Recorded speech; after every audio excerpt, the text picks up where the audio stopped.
दोस्तों, हम आपको मिलवा रहे हैं। एक हमारे बहुत प्रिय पेशेंट हैं जो पटना से आए हुए हैं और इनका लाइपोमा कुछ अलग टाइप का था। तो हम देखना चाहते थे कि किस प्रकार का लाइपोमा है।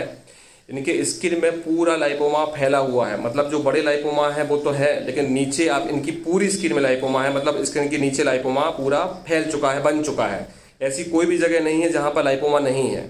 तो इस प्रकार के पेशेंट का इलाज अलग तरीके से होता है। इस प्रकार के पेशेंट की दवा भी अलग तरीके से होती है। कुछ बड़े लाइपोमा भी हैं, उनके ट्रीटमेंट चल रहा है, और कुछ कम भी हुआ है लाइपोमा के ट्रीटमेंट के द्वारा। तो अभी मैंने इनको बुलाया हुआ था, तो अभी मिलने के लिए आए थे, तो ताकि हम कुछ और दवा इनको बदल के दे सकें, कुछ अलग दवा कर सकें। तो सर जी, अपना नाम बताइए, क्या नाम है आपका? मेरा नाम सौरभ कुमार है। सौरभ कुमार। पटना में है कि पटना से आसपास रहते हैं आप? पटना में रहते हैं, पढ़ाई करते हैं। और कहाँ के रहने वाले हैं? बिहार के लखीसराय डिस्ट्रिक्ट का। अच्छा, लखीसराय डिस्ट्रिक्ट। मतलब वहाँ पर गांव वगैरह है? गाँव है। Okay okay. तो आपका जेनेटिक है, आप बताए थे, आपके परिवार में भी है ये चीज़ें।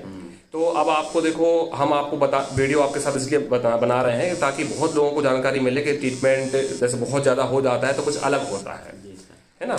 तो आपको क्या है कि लाइपोमा पूरी लेयर में है। जैसे आपका जैसे ये हाथ है ना, तो आपका पूरी लेयर में लाइपोमा है। जैसे मैंने चेक किया आपको, तो पूरी लेयर में आ गया है। तो आपको अब ये चीज़ों का ध्यान रखना है कि कभी भी आपको वजन नहीं बढ़ाना है, और खान पान का ध्यान अब आपको लाइफ टाइम रखना पड़ेगा, क्योंकि आपके पूरे शरीर में लाइपोमा है। अगर हमने गलती की तो वो लाइपोमा कभी भी आपका बढ़ सकता है ना।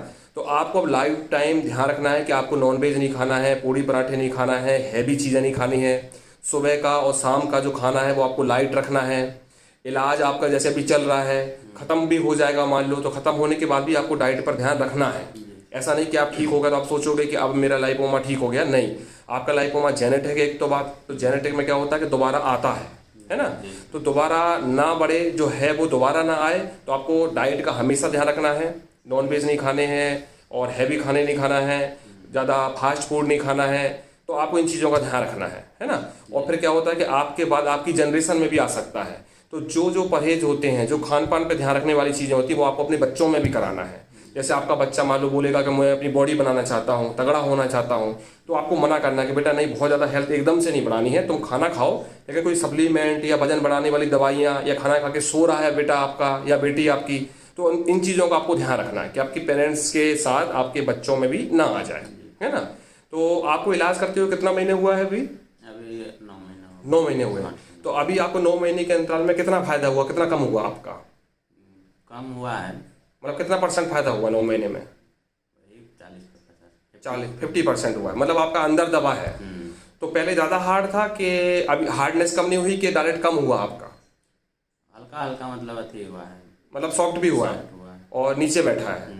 अच्छा, और जो थोड़ा थोड़ा जो दिखाई देता था वो पूरा बैठ गया है कि अभी जो बड़े बड़े थे उनमें ही ज़्यादा फर्क दिखा था आपको? छोटा वाला मतलब नहीं पता चल रहा है। मतलब छोटे वाले थे वो नीचे दब गए हैं। अच्छा, और जो बड़ा वाला था वो कम दबा आपका?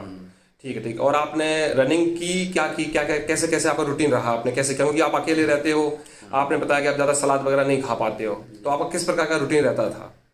रूटीन सर वही मतलब सुबह में रनिंग करते थे, फिर 10-15 मिनट योगा कपालभाति करते थे। अच्छा। उसके बाद फिर 10 बजे, हाँ 9 या 10 के बीच में चावल मतलब खोले। अच्छा, चावल खाते थे? चावल खाते थे, फिर दवा ले लेते थे। हाँ।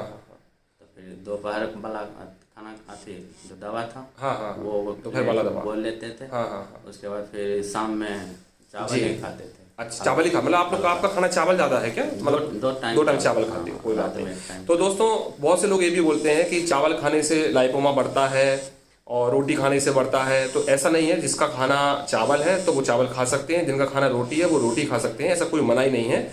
बस खाना आपको 70-80% खाना है। इस चीज़ का थोड़ा सा ध्यान रखना है आपको। तो दोस्तों, आप लोगों को हम बस ये सब चीज़ें इसलिए बताते हैं ताकि आप लोगों को ये समझ में आए कि किस प्रकार का क्या करते हैं। आपको कुछ अलग नहीं बताया जाता है, सबको इसी प्रकार से बताया जाता है। बस दवा सबकी कंडीशन के हिसाब से अलग होती है। अब इनका लाइपोमा मैं चेक कर लिया, पूरी लेयर में है, पूरी स्किन के नीचे है, तो इनको कुछ दवाइयाँ चेंज करके देनी पड़ेंगी मुझे। तो मैं इनको कुछ दवाइयाँ चेंज करके दे रहा हूँ ताकि उनका जो नया लाइपोमा की लेयर बनी हुई है वो ठीक हो जाए। जो बड़े हो गए हैं उनको तो टाइम लगेगा ठीक होने में, लेकिन जो लाइपोमा की लेयर बनी हुई है पूरी स्किन के नीचे, वो ठीक हो जाएगी। तो आप लोगों को इस चीज़ों का ध्यान रखना है कि अगर आपका लाइपोमा तेज़ी से बढ़ रहा है तो बिल्कुल भी लेट ना करें, क्योंकि लाइपोमा का ट्रीटमेंट लेट करने से ही उसकी संख्या बढ़ती है और आपको पता नहीं चलता है। पता तभी चलता है जब वो बहुत ज़्यादा बढ़ जाता है। तो इन चीज़ों को आप लोगों को ध्यान रखना है कि पुराना कभी ना करें, जल्द से जल्द ट्रीटमेंट करें। अगर हो गया है तो मेरे वीडियो देख के आप परहेज़ को देखें, अच्छी तरह से फॉलो करें उन सब चीज़ों को। थैंक यू दोस्तों।